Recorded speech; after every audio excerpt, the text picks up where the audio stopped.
रतन जी ने कुछ photo share की है जिसमें उनके जो गराज है उसकी छत नीचे गिर गई है। जिसमें गराज में उनकी गाड़ी खड़ी थी महिंद्रा की थार। और उन्होंने महिंद्रा की थार की सेफ्टी की जो प्रेस करके ये लिखा है कि महिंद्रा की थार को इतना नुकसान नहीं हुआ है छत गिरने के बावजूद भी। अगर इसमें कोई आदमी होता तो उसको भी कोई नुकसान नहीं होता। पर इस गाड़ी की प्रशंसा के बीच में एक चीज़ पर ध्यान देने की ज़रूरत है कि छत नीचे गिर गई है। ये तो उनकी खुशनसीबी थी कि वो खुद वहाँ नहीं थे, उनके परिवार का कोई सदस्य भी वहाँ नहीं था। अगर होता तो बहुत नुकसान हो सकता था। अब छत नीचे ना गिरे इसके लिए 6 फैक्टर्स का जरूर ध्यान रखना चाहिए। आज हम उसके बाद 6 फैक्टर्स के बारे में आज डिस्कस करेंगे, जिसमें पहला फैक्टर है लटक बीम का देना।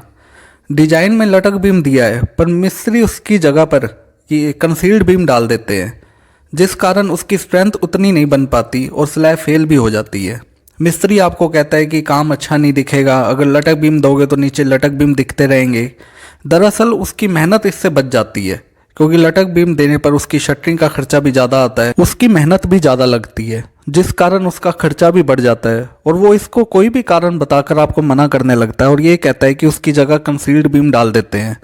पर जो बीम की जो स्ट्रेंथ होती है वो उतनी ज़्यादा होती है जितनी उसकी गहराई ज़्यादा होती है।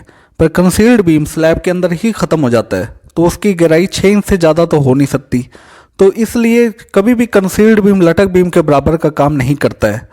तो इस बात का हमेशा ध्यान रखें, जब भी आप स्लैब डलवाए तो जहाँ लटक बीम दी है, अगर आपके डिज़ाइन में जहाँ भी लटक बीम दी है तो वहाँ लटक बीम ही देना चाहिए, उसकी जगह पे कंसील्ड बीम ना डालें।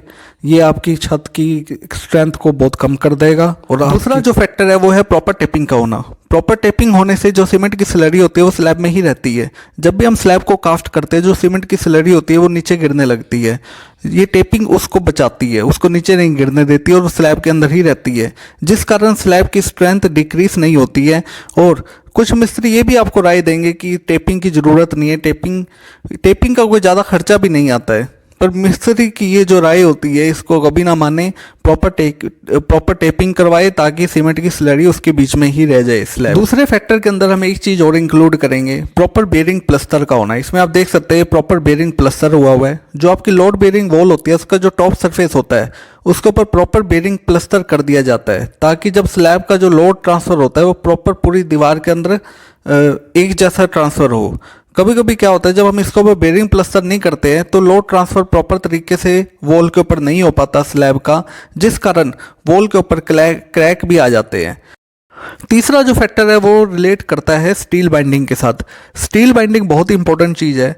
ये हमेशा डिज़ाइन के हिसाब से ही डलवाना चाहिए, इसमें कभी भी कम या ज़्यादा नहीं करना चाहिए, क्योंकि ज़्यादा करोगे तो आपकी कॉस्ट बढ़ जाती है और कम करोगे तो आपकी स्लैब को हमेशा रिस्क बना रहता है। इसलिए हमेशा स्टील बाइंड करे तो डिज़ाइन के हिसाब से ही करे। बहुत जगह पे इसमें क्रैंक बार ही नहीं डालते, मिस्त्री कहते हैं कि क्रैंक बार डालने की ज़रूरत ही नहीं है, एक्स्ट्रा बार डालने की ज़रूरत ही नहीं है। ये कभी भी मत करे। जब भी जहाँ भी जो डिज़ाइन के अंदर दिया हुआ है वैसे ही करे। एक्स्ट्रा बार दिए तो एक्स्ट्रा बार जरूर डालें, एक्स्ट्रा बार की बहुत इंपॉर्टेंस होती है।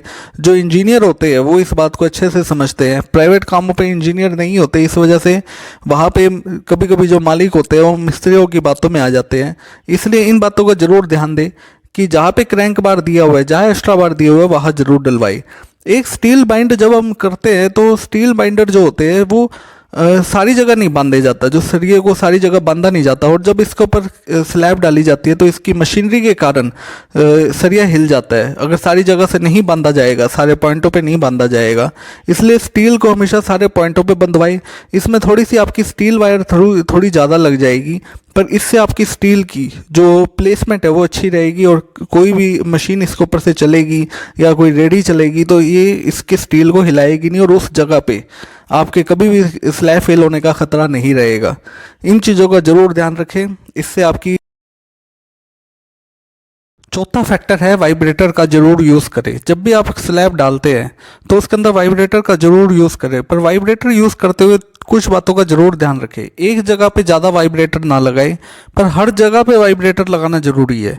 और वाइब्रेटर को शटरिंग के साथ टच ना करवाएं। वाइब्रेटर लगाने से जो कंक्रीट के अंदर जो वॉइड होते हैं वो नहीं रहेंगे और वाइब्रेटर लगाने से स्लैब की स्ट्रेंथ इंक्रीज होगी, इस बात का जरूर ध्यान रखें। पांचवा फैक्टर है जब आप शटरिंग के ऊपर ऑयलिंग यूज़ करते हैं तो ऑयलिंग करते हुए इस बात का जरूर ध्यान रखें कि वो सरिये पे ना लगे। जब सरिये पे ऑयलिंग लगती है तो वो कंक्रीट के साथ अच्छा बॉन्ड नहीं बन पाता और जिस कारण जो स्लैब की स्ट्रेंथ है वो डिक्रीज हो जाती है। इस बात का जरूर ध्यान रखें। छठा जो फैक्टर है उसके अंदर दो चीज़ें मैं इंक्लूड करूंगा। पहली चीज़ इसके अंदर इंक्लूड करूंगा जो है कवर ब्लॉक। कवर ब्लॉक देना बहुत ज़रूरी होता है, क्योंकि सरिये को कंक्रीट के अंदर 1 इंच का नीचे कवर देना जरूरी है। 1-1 इंच का कवर दोनों तरफ स्लैब के अंदर देना जरूरी होता है, और नीचे कवर देने के लिए हम कवर ब्लॉक लगा देते हैं ताकि सरिये को प्रॉपर 1 इंच का कवर कंक्रीट के अंदर मिल जाए। इससे सरिये को कभी जड़ नहीं लगेगा, कभी उसके अंदर रफ्टिंग की प्रॉब्लम नहीं आएगी, और इससे स्लैब की जो स्ट्रेंथ है वो इंक्रीज हो जाएगी। इस चीज़ का बहुत ज़रूरी ध्यान रखें कि कंक्रीट कवर प्रॉपर दे। छठे फैक्टर के अंदर मैं दूसरी चीज़ इंक्लूड करूँगा, रेशो। कंक्रीट का रेशो क्या होना चाहिए? कंक्रीट का रेशो जब आप स्लैब डालते हैं तो 1:3 रेशो का डालें। 1:3 रेशो का मतलब होता है 1 का मतलब सीमेंट, 1.5 का मतलब फाइन एग्रीगेट जिसको हम क्रैशर भी बोल देते हैं, और 3 होता है कोर्स एग्रीगेट जो होता है 20 mm बजरी। कंक्रीट का रेशो 1:3 रखने पे इसकी जो स्ट्रेंथ है वो इंक्रीज हो जाएगी। आरसीसी वर्क में 1:3 रेशो ही डालना चाहिए जो उसकी स्ट्रेंथ M20 बनती है। चैनल को सब्सक्राइब करें सिविल वर्क टेक्निकल को, मैं ऐसे वीडियोस लेके आता हूँ जिससे आपको प्रैक्टिकल कभी प्रॉब्लम नहीं आएगी। और अगर आप अपना घर बनवा रहे हैं तो अगर इन चीज़ों का ध्यान रखेंगे तो आपको कभी भी कोई भी परेशानी नहीं आएगी। चैनल को सब्सक्राइब करें, शेयर करें, लाइक करें।